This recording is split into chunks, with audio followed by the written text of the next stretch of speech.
Thank you for joining us today. I'm going to facilitate the panel on enabling participation, tapping underutilised but highly motivated talent pools to meet workforce shortages. My name's Amanda Watson. I'm the Policy and Public Affairs Manager for Business Hunter. Bob Hawes is my boss.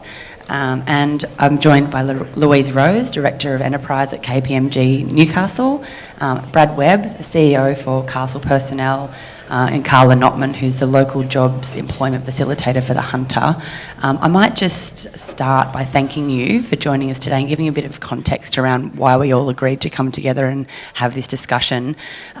Enabling participation to meet skills shortages is something of a crowning piece in the program for the summit today, because enabling greater participation in underutilised workforce segments has the potential to solve some of the skills challenges that we've all been talking about. And it's clear the skills shortage is largely agreed, but we want to focus on some of the opportunities to solve those challenges.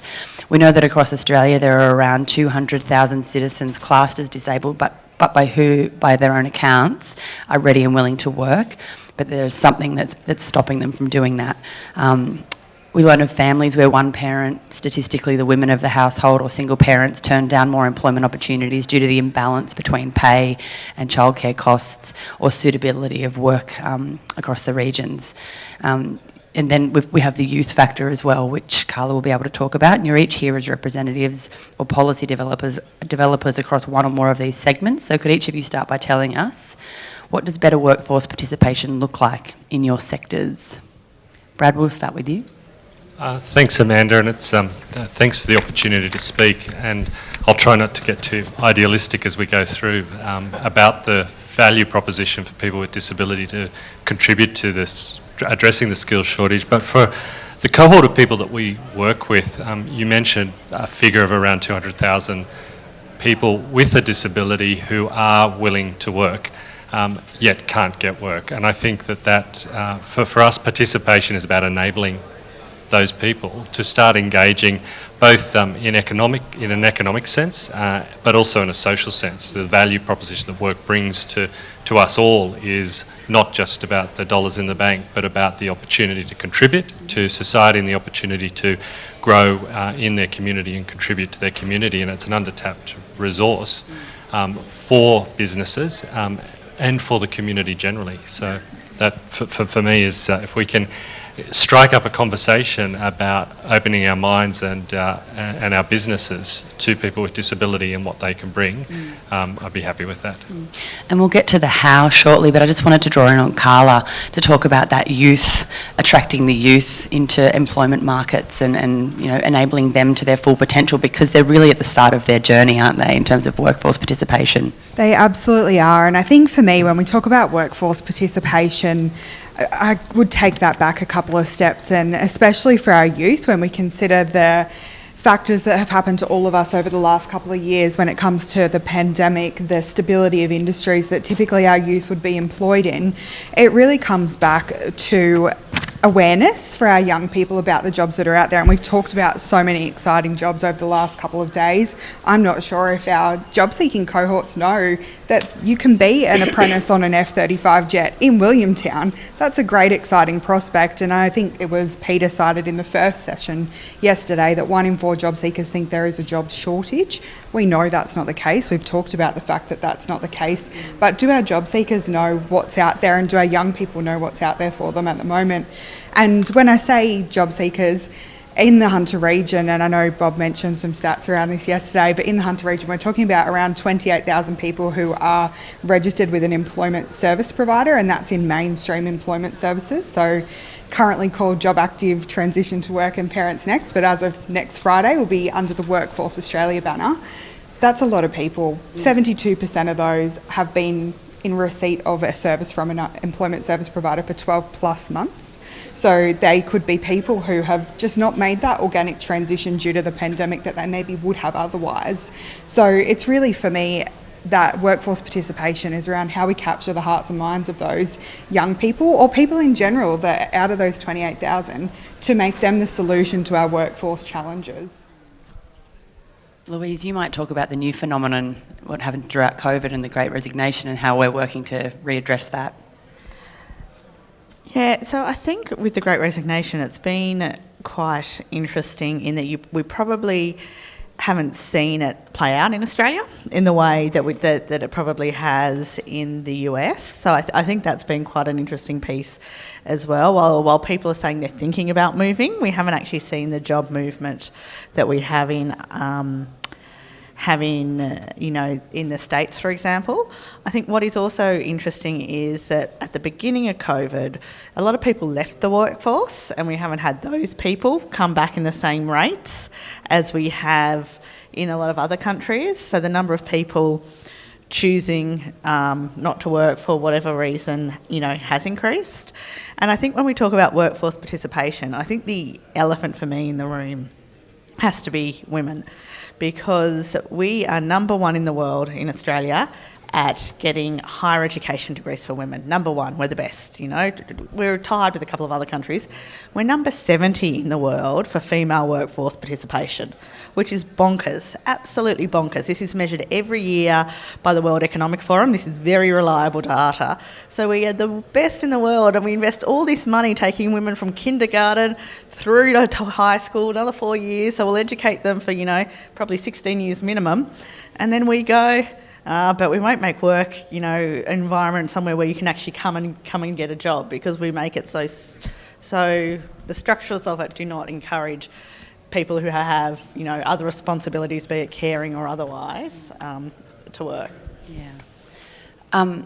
So to segue a little bit, I guess COVID did show us that there are different ways to work and different modes of work, and maybe we're not carrying those opportunities through into non-COVID times. So given the clients that you serve, what barriers need to be cleared or continue to be cleared in order so that we can pave their way? Like what do we need to change, simple or complex, to, what do solutions look like in your experience? And if you want to continue, we'll move back across. So flexibility, and I think the flexibility challenge is a mindset challenge. It really is. I know CEOs of listed companies who job share. They're on a listed financial company on the ASX. They've got to report to investors, and they do 3 days a week each with an overlap. There I see people who, in good organisations, they'll create jobs that just sit over school hours. So as opposed to going, I've got enough space in my workshop, so it can be a manufacturer. I can only afford to put one person on. I could put one person on full time, or I could put 2 people on between the hours of 10 and 2. Wage costs are essentially the same. But you get to access different types of workers. So it's really challenging people's mindsets around flexibility and what a job has to look like to be done effectively. And Carla, what are the young people that you're trying to re-attract back into how are we going to make the way appealing for them if they don't want to work the way we used to work in 2019? Yeah. I think it's an interesting one, and I think when we talk about barriers for people in general and young people moving into work, specific barriers require specific solutions, and I think that's quite unique in different pockets of our region. When we look at the Upper Hunter, often transport is a huge barrier for our young people. I think a great example of where the Hunter, I think, is really good at saying no, one size does not fit all for us, and we need that place-based solution. And we had a really great example last year that was funded under the local jobs program, which was called Jobs in the Valley and Vines. A bit different to the industries we're talking about here today, but it was for our hospitality industry in the Cessnock area. And there was some people who have been part of this forum over the last 2 days who are part of designing that program. But what it identified was that industry came to the table to say, we don't need our cellar door staff to be a barista. We just need them to know the difference between a long black and a flat white, so that if someone does ask for a coffee, they can make them a coffee. We just need them to be able to talk to our customers.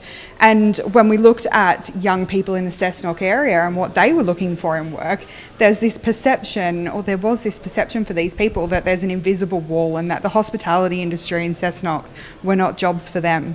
So it was a really interesting dynamic when we coupled that with the characteristics of the labour market in the Cessnock area. We often find higher rates of generational unemployment, lower levels of post-school or school education. Higher unemployment rates in general exist in our Cessnock LGA comparative to the region. when you couple all of those things, this program was developed to be completely non-accredited. It gave them those skills. It meant that they didn't have to sit and do an exam on how to be a barista. They just learnt the difference between coffees. We attended and watched them walk plates of marbles up and down stairs so they could carry champagne flutes in one of our cellar doors. Those sorts of really practical skills. The real benefit wasn't those practical skills for those people that participated. The benefit was that they learnt to work with each other. They learnt the soft skills that we talked about yesterday. They learnt problem solving. There was an incident, I think, on the second day where there was marshmallows being thrown behind coffee machines and all sorts of stuff going on. That is a great soft skill, because marshmallows are soft. Absolutely. And those people learnt, those young people learnt how to work with other people that they wouldn't necessarily get along with maybe outside of work, and that's okay. Those were the skills that really came out of that. And I think that's a great example and a blueprint of how we can create those skills without necessarily directly teaching those skills. We can give real practical work-life skills, but in the background really develop all those soft skills that we've talked about. And into the disability sector, is there anything specific that we need to be thinking about in terms of engaging that cohort and making it easy for them to participate in the workforce? Well, I think before I talk specifically about people with disability, just reflecting on Marty's presentation, I think we need to applaud organisations like NIB that are taking the opportunity presented to us by COVID, and I think we all proved that our businesses can flip very quickly into a remote environment. We can actually trust our employees to do the job they're paid to do. We don't have to watch them all day, every day. And that work will be really interesting to see how it pans out and where the pendulum swings back to. That opens up participation opportunities, particularly around gender, but I hinted at it in one of Marty's slides, around inclusion as well. And I was sharing a story with Louise earlier that I have a colleague who is a wheelchair user. And he wheeled into a meeting the other day and somebody physically recoiled and said, "Oh, gosh, I didn't realise you were in a wheelchair." They'd spent 2 years working with him, engaging with him, seeing him as an expert in his field, and hadn't connected that he actually carried with him a disability. And I think that speaks to the biggest barrier for participation for people with disability is community attitude. The social model of disability talks about physical barriers to access, wheelchair ramps and the likes, but it also talks about attitudinal barriers. There was a survey last year in August around called Attitudes Matter. 20% of people don't believe that people with disability should work. I mean, that's a shocking statistic. 20. That 1 in 5 people don't believe people with disability should work. And only 42% of respondents agreed with the statement that workplaces are accepting of people with disabilities. So, And did they have any idea of what those people should do if they're not working? well, they don't need to work because they're incapable of working. I mean, that's the prevailing attitude that sits behind that. And I think that what we need to do is move through that and open our mind to the fact that regardless of disability, regardless of gender, regardless of ethnicity, regardless of age, all the isms, people have a contribution to make. And if you can look at your organisation from the perspective of what skills and attitudes you need to attract rather than the person that looks like you or looks like the person that's always worked here, we're halfway to opening up opportunities for us to find solutions to the skills shortage. Thank you, all of you, for outlining those really important and a bit sad realities. So I think in order to continue the conversation around if we need to convince employers or what needs to happen, can we actually talk about the benefits of looking to less traditional employee markets and building a work environment that is more inclusive, making a difference in quantified terms for businesses? Like what's the selling point for businesses who might be wondering about these employees? There's a lot more of them out there, and they're easy to access. And they're often, as I said, we are talking about gender, highly educated. So we had one example we worked with that was actually a health insurer who made some roles part-time that fit school hours. They got 10 times the applicants they normally get, and they came university qualified for roles that normally don't require that. Their speed to competency was quicker. Their returns in terms of sales were better. Like, it was just from bottom line on many dimensions it gives it. But it was just by thinking differently. And I think the other, just a really easy one that companies can do is to try and get more people in the door, people who maybe, might see a wall between Cessnock and Colborne and things like that, is be open in your ads. I have a husband who works part-time and my sister works part-time. Neither of them, they were like, oh, there's no jobs available for me because I want part-time. I said, apply for the full-time job. If you get the job, ask the question. People will normally do that, but most, particularly women, will say, and also, youth, people who don't feel very powerful will say, oh, look, I don't hit every criteria, I'm not going to apply. I don't hit every criteria, oh, they only want full-time, it's a waste of time to apply. So if you just put your job ads up and say that you're open to discussing flexible work options and make it appear in the part-time and the search, you will amplify the number of applicants you have, and it'll take you 2 seconds. And do you, before others answer, do you find that by offering flexibility, you get more productivity out of your employees because there's gratitude there, or do you? Yeah. And I think, someone who's used to having to run around crazy tends to be quite efficient. Often. Yeah. We all need a lie down, Bob. Can I just add to Louisa's point too? I think it's important for organisations that are willing to take that step that they actually signal that actively in their ads, as you say, like encourage. So we are an organisation that encourages diversity. We do support people with disability. We are open to Aboriginal and Torres Strait Islander, like actually stating that, because to your point, creating a space where people feel confident to, well, I'll just give it a go and put my hat in the ring, because otherwise they might just read a white bread typical job ad and go, no, it's not an environment that will support my difference. So Carla, did you want to add anything to that, or? I was just going to add, I think there's a common myth and maybe a wall we often put up as industry in terms of accessing who we might consider as being job seekers. There is a bit of a misconception that job seekers are primarily unskilled. That's not necessarily the case. In the Hunter, 42% of our caseload have a qualification post-school, so a Cert 3 or above. That's a great number. 10% of those actually have a bachelor degree or higher. So there is actually people out there with qualifications, but I guess the point I'd make on return for business is that if you are choosing one of those people and giving someone a go who maybe doesn't have the quals or the skills that you're looking for in your job ad, that retention is so much higher. That ability to keep that person within your business when you grow and train and grow them from within only makes them want to stay there that much longer. And I think that really goes to return on investment in that person. I think it can't be summed up any better than, dare I be cheesy, I'm sure we see it every second day in our LinkedIn feeds. I absolutely do. But the Richard Branson quote, I think, rings true around, if you look after your staff, they'll look after your customers. It's that simple. Yeah, agreed. Sorry, I keep interjecting, but Absolutely. The point about assuming you know what people bring to the table is very true. I mean, when it comes to disability, I think if you say disability, people will put something into their mind, a picture into their mind of what it represents. And my little snap polls that I do with people, most often it's people in wheelchairs. 4.4% of people with disability are in a wheelchair. 25% have a psychosocial disability, 75% musculoskeletal.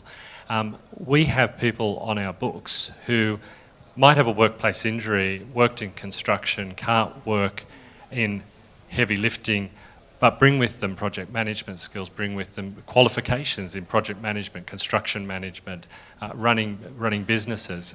They're there waiting to be picked up, yet can't get over the line through traditional recruitment methods.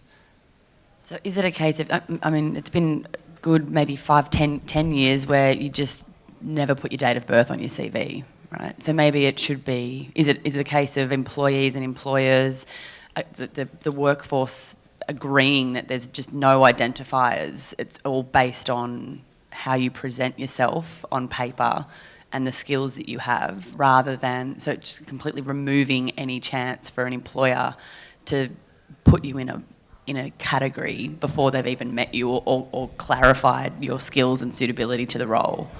I'd go back a step further from that even and say it's about accessibility of that process for the person to get their CV or their skills and abilities in front of you. It's about engaging with people in maybe means that we haven't considered before, and we talked about people engaging via social media and things like that. That's a great way to maybe access job seekers or people who are looking for a change that we haven't had before. But it comes back to, we often talk about, maybe job ads will say that a specific role is seeking an Aboriginal or Torres Strait Islander applicant. But then when we go into the application process, it's not necessarily what an Indigenous person might consider as being a culturally safe workplace as we get through those application processes. And I'm sure Brad can talk to it in a lot more detail than I can, but likewise for people with a disability, I think it's about us going back and looking at those processes and how we're engaging with those people from the outset and giving them those opportunities to present themselves.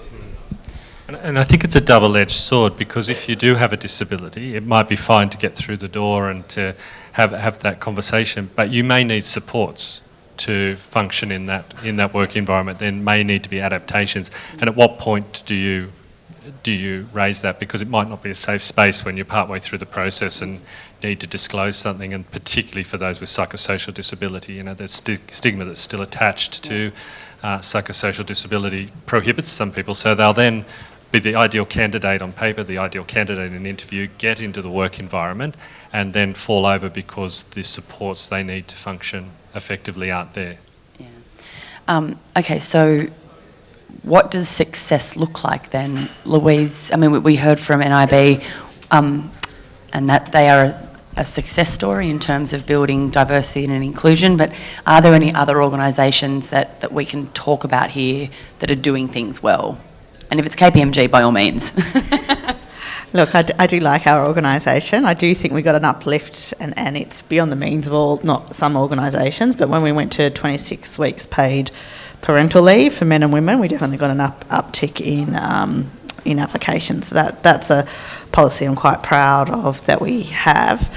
But I think success, even at a small scale, it's inclusiveness. So I think that if you have a look at what causes people to leave jobs, because the other way to avoid having to hire is to retain staff. It is the environment inclusive? And one of the top, MIT did some research on the top characteristics of a toxic culture, and discrimination and a lack of inclusion were in the top 3 or 4. So, I think if you're going, how do I include people? And you include people by, accepting their whole selves at work. It doesn't. We sometimes try and put ribbons on everything and make it much more complex than it actually needs to be. It's like, I'm going to, accept anyone who walks through that door, who wants to come here, do a good job, and has the capability to do it. I think when we talk about success, we're not all the experts of everything, and I think that's where we have to really acknowledge that we have to bring in support services and utilise the experts in their field, utilise organisations like Brad and his team, who are absolutely the experts in disability employment services, to support you on that journey and to really make sure that you can facilitate not only that front end of the process, but like Louise has just mentioned, the retention of that person post-employment. That's a really important part, and I think there is probably a great shining example across the nation, and that's the Woolworths Group. They do it really well in terms of their diversity and inclusion programs. They engage really key experts in that area. They engage key expert organisations that work with refugees and bring them into their business. They do the same with local First Nations people across every region. They do that with people with disabilities, and it's really not about Woolworths being the expert in what they're doing in that space. They bring in experts to do that, and they work with the right organisations, and I think that's the key to success. Who's doing it well for you, Brad?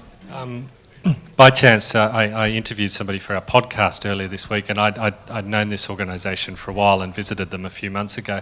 Tyrex is a local manufacturer in Cardiff. They manufacture recycled rubber products. It's a local manufacturer working in the circular economy who have embraced employment of people with disability. In the last 12 months, we've placed 5 people with Tyrex, but the story I'll share is that of Troy.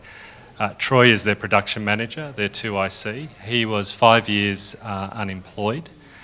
He had a significant workplace injury from building and construction industry, but then the associated mental health issues. And this is Troy's story, will be on the podcast. I'm not sharing anything he wouldn't be happy for us to share. Troy very quickly entered on the shop floor, moved up through the production ranks, and then is now 2IC. That organisation has incredible stability now in their workforce. They employ a huge number of people with disability in their workforce. They're growing. Their work is, the quality of their work has improved, the output. And they also have taken the step of employing women on the factory floor as supervisors. And they said the joy that those women as supervisors have brought to their culture, helping the men in the group to pull down their bravado, to actually be engaged, to have fun at work. The conversation, I just let them talk. Enzo Perillo is the CEO, and Troy just talk about the role in which that played. And all of that came about simply because we placed Troy into an organisation that allowed him to thrive, and the organisation was willing to engage with us as an employment service provider and take the supports that we had to offer, to Troy and make it work for them. And it's just a blooming case study of what's possible. Did you want to give your podcast a plug? Because that sounds like a really interesting story and people may want to... Yeah, well, the podcast's on castle.org.au. Awesome. Yeah, please, thank you. Have a look at that. So we're coming to the end of the formal questions, and I did want to give the audience an opportunity to ask some questions too. Did you want to give any prompts to them in terms of what they might want to, what else they might want to know, or do you want to just throw it out to the floor? And I can definitely hand the mic around. I don't need to talk anymore. I've got a question if nobody has. I just want to pick up on a point that Louise made about hesitancy.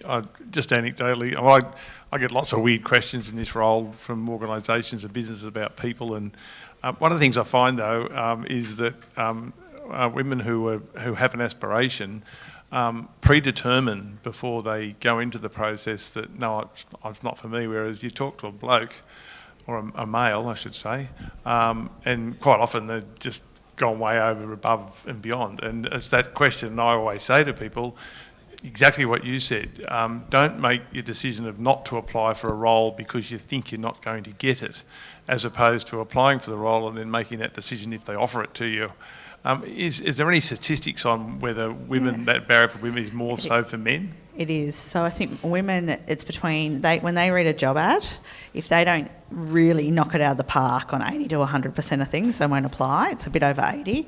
And for men, it's about 40. So, there's just that there's that difference. They're like, I got 2 of these, I'm right. But I also think then when you think about your job ads, how do you know? The ideal candidate would have this. We don't expect you to have all of these, But if you think, you could grow into this, we welcome your application. Like just little things like that will act as a prompt for someone reading it to go, okay, well I've got a few. But yeah, there's some really interesting research on leadership, and we mistake confidence for competence, and then there's some really interesting research on that, and how that sort of plays out with that male-female dynamic, but also for persons of colour, tend to be less, confident. If you sort of think of, an Asian background, that it's definitely less bravado than in a Anglo background, as well, and then disability the same. I'd love to add to that and say, as a result of the pandemic, we did see more women accessing employment supports, just as a direct result of women being employed primarily in service industries and industries that we did see shut down.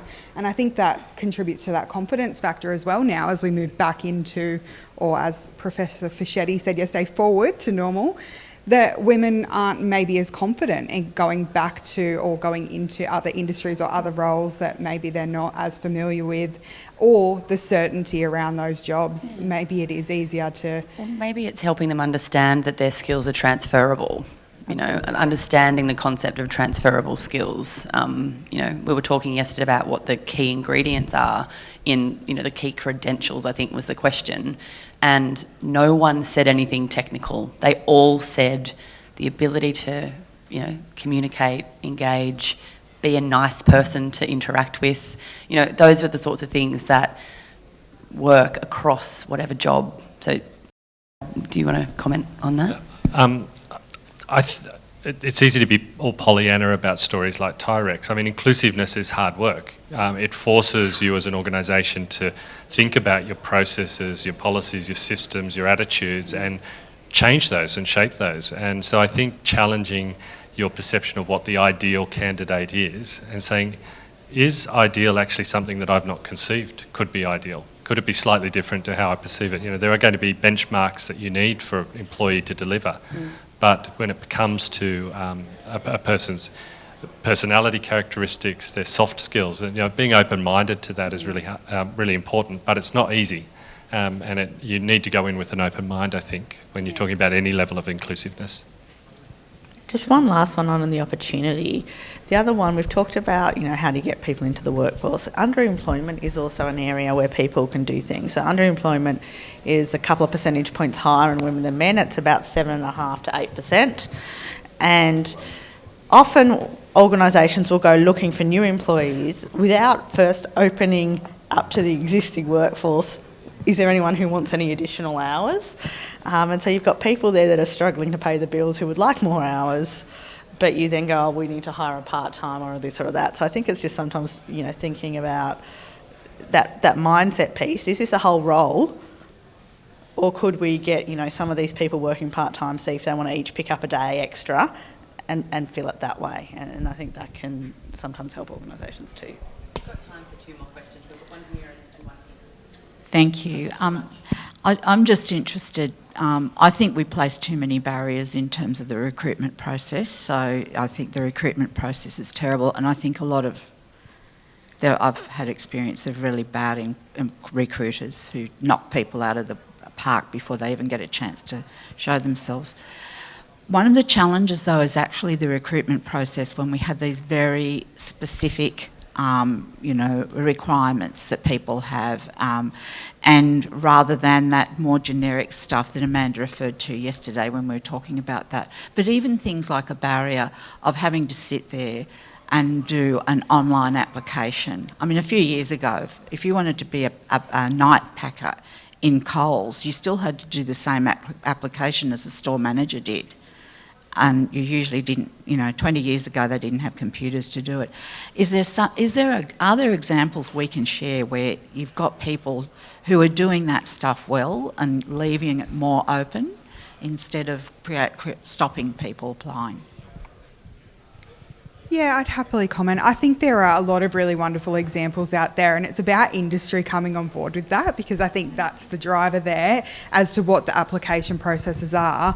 I think there's a lot of flexibility in industry accessing bespoke or place-based skilling initiatives, and that's a great way to recruit people, because often it means, in the example of the Cessnock project I gave, we had industry come and take part in that for a couple of days a week. It meant they got to see those people, and they agreed to not necessarily need to do the online application that they would typically have to do, because they got to see that person, like I said, carrying the trays of marbles up and down stairs. They got to see that person, greet them as they walked in the door, and make a determination on that person based on seeing what they were doing rather than a resume which doesn't necessarily represent them. So I think there's a lot of great programs out there, and there's so much funding out there for great training initiatives with training services as well at the moment. So it's about industry taking up those opportunities and engaging to co-design what that looks like for them, and to come on board and make sure that we can skip that traditional onerous online process that sometimes isn't necessary. And then it's also streamlining the recruitment process. So what we're recommending to a lot of organisations is use probation for what probation is for. It's a hot labour market. If you're going to take 3 months to hire someone because you're going to put them through a psychometric test and who knows how many interviews, you'll lose them. So we're saying meet them, have a conversation. If you think they're right, start them. But that does require managers to have more skills around managing, through probation. And also people who do well in interviews have the skill of doing well at an interview. It doesn't necessarily mean they've got the skills to do the job. Hello. I just sort of had a bit of a question around training. So you guys have got all these, really great solutions on ways for employers to look at making things more accessible and more inclusive. And, obviously there's 50 people here or whatever, but, is there a role that the business chamber or, a more broad organisation across the region can do to help to embed some of those ideas around changing wording in advertisements and saying, we're about finding the right person, not necessarily about it being a 5-day-a-week job or access and inclusion in a workplace. So I guess I kind of wanted to get your thoughts on that, because I think these are all good things, but if we all just go away and I'm not in HR and I have no power to implement that, how can we actually make this change? Yeah, sure, happy to comment on that one as well.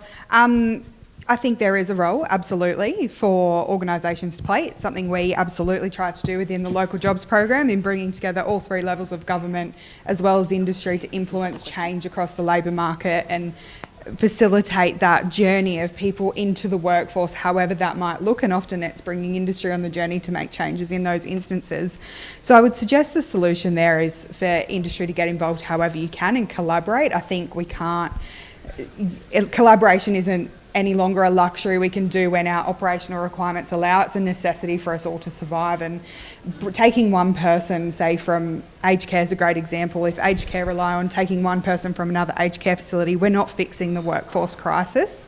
So it's about bringing industry together, and I think that's where we can absolutely have a role to play as industry leaders, and like we all have done in the last 2 days, to come together to talk about these issues and start to bring some people around the right tables and form those solutions.